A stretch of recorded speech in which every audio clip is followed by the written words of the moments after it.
Hello दोस्तों, question number 62 और 63 छूट गए थे, उनको भी हम लोग सॉल्व कर लेते हैं। ठीक है ना, बहुत ही आसान सवाल है। देखो क्वेश्चन नंबर 62 में क्या है कि एक शहर की जनसंख्या 1,76,400 है। यदि यह प्रतिवर्ष 5% की दर से बढ़ती है तो 2 वर्ष के बाद इसकी जनसंख्या क्या होगी, ये आपको बताना है। ठीक है ना, देखो यहाँ पे आपको जो रेट दिया हुआ है वो कितना दिया हुआ है, 5%। तो 5% क्या हो गया, 5 बटे में आपका 100। इसको सॉल्व करोगे तो कितना आया, 1 बटे में आपका 20। ठीक है ना, मतलब शहर की जनसंख्या क्या हो रही है, पहले 20 थी, फिर 1 से बढ़ के 21 हो रही है।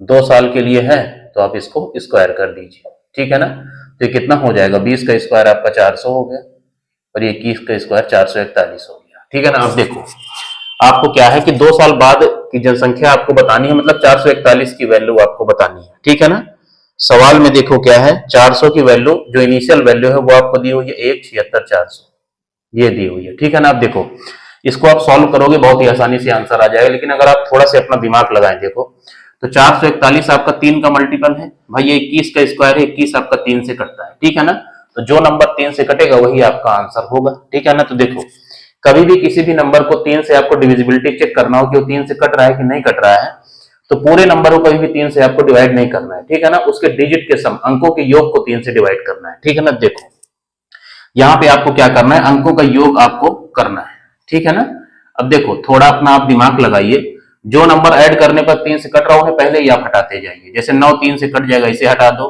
ये 5 4 9 हो जाएगा, इसे हटा दो, ये 7 2 9 हो जाएगा, इसे हटा दो। अब ऐड करो, कितना बचा, केवल 1 बचा है। ठीक है ना, इसी तरह इसको करो, देखो 9 ये कट गया, 6 4 10 2 12, तो ये कट गए, तो क्या बचा, 1 में 1 जोड़ोगे तो 2 बचेगा।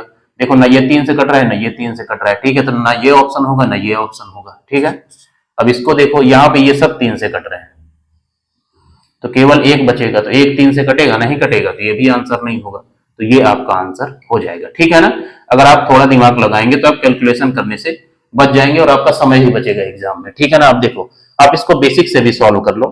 देखो 400 की वैल्यू इतनी है तो 1 की वैल्यू हमें निकालना है, तो इसको आप 400 से डिवाइड कर दो, 0 से आपका 0 चला गया, ये कितना हो गया, 4 चौको 16, 4 चौको 16, 4 1 की 4। एक यूनिट की वैल्यू 441 है, तो 441 यूनिट की क्या होगी, इसको आप 441 से गुणा कर दो। ठीक है ना, इसको आप मल्टीप्लाई करोगे तो यही आपका आंसर आएगा। लेकिन अगर आप 3 का डिविजिबिलिटी जानते हैं तो आप इस सवाल को बहुत ही आसानी से ऐसे निकाल सकते हैं। ठीक है ना, तो देखो ये हो गया क्वेश्चन नंबर 62 का सोल्यूशन। अब 63 को आप देख लीजिए। ठीक है ना, ये भी बहुत आसान सवाल है।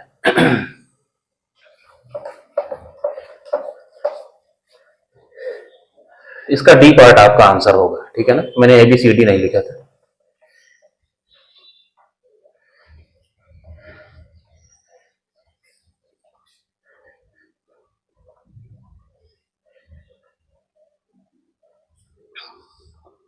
देखिए क्वेश्चन नंबर 63 केवल देखने में बड़ा ही सब लैंग्वेज वाले सवाल है। अगर आपको लैंग्वेज समझ में आ रही तो बहुत ही आसानी से सवाल आपसे बन जाएंगे। ठीक है ना, देखो एक कंपनी ने 1000 मशीनें निर्मित की, इनमें से 20% को कुछ दोषों के कारण बेचा नहीं जा सका। दोषपूर्ण मशीनों पर ध्यान दिया गया और उनमें से 95% को अंततः बेचा गया, जबकि बाकी को निकाल दिया गया। निर्मित मशीनों के संबंध में उन मशीनों का प्रतिशत क्या है जिन्हें बेचा नहीं जा सका। ठीक है ना, जिनको बेचा नहीं जा सका उनकी वैल्यू आपको निकालनी है। ठीक है ना, देखो अब देखो कभी भी आपको परसेंटेज निकालना हो, ध्यान से सुनिएगा, कभी भी आपको परसेंटेज निकालना हो तो रियल वैल्यू की आपको जरूरत नहीं होती है। जैसे यहाँ पे दी हुई है 1000 मशीन है, तो इसका हम लोग बिना यूज किए भी सवाल सॉल्व कर सकते हैं। ठीक है ना, देखो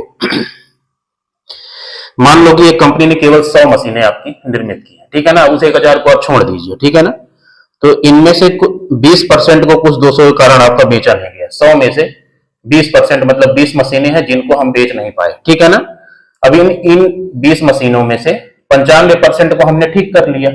ठीक है ना, 95% को हमने ठीक करके बेच दिया, तो जो 5% बची जिनको हम बेच नहीं पाए, ठीक है ना, जिनको हम बेच नहीं पाए, ठीक है ना, इन्हीं की वैल्यू बताना है। तो क्या होगा, 20 का 5%। ठीक है ना, तो 5% क्या होता है, 1 बटे में आपका 20, तो कितना हो गया, एक मशीन है जिसको हम बेच नहीं पाए। ठीक है ना, तो इसी का परसेंटेज आपको बताना है टोटल से। ठीक है ना, तो टोटल देखो बेस वैल्यू हमने 100 मानी है और यहाँ पे आंसर सॉल्व करने पर 1 आया है, तो परसेंटेज क्या होगा, 1% हो जाएगा। ठीक है ना, जब बेस वैल्यू आपकी 100 हो तो परसेंटेज निकालने की जरूरत नहीं है। ठीक है ना, अगर आप निकालना चाहो तो निकाल लो। देखो एक मशीन है जिसको हम बेच नहीं पाए, टोटल कितनी है, 100। ठीक है ना, और परसेंटेज निकालने के लिए 100 से आप गुणा करोगे, तब आप परसेंटेज में चेंज करोगे। तो 100 से 100 कट गया तो क्या हो गया, 1% आपका आंसर हो गया, ठीक है ना। लेकिन बेस वैल्यू अगर 100 है तो आपको सॉल्व करने की जरूरत नहीं है, 1% आपका आंसर हो जाएगा, ठीक है ना। तो इसका भी आंसर आपका डी पार्ट हो जाएगा। ये यूपीएसआई 2017 में पूछा गया सवाल था, ठीक है ना। तो बीच में ये सवाल आपके बच गए थे, इसके आगे के सारे सवाल मैंने करा दिए थे, ठीक है ना।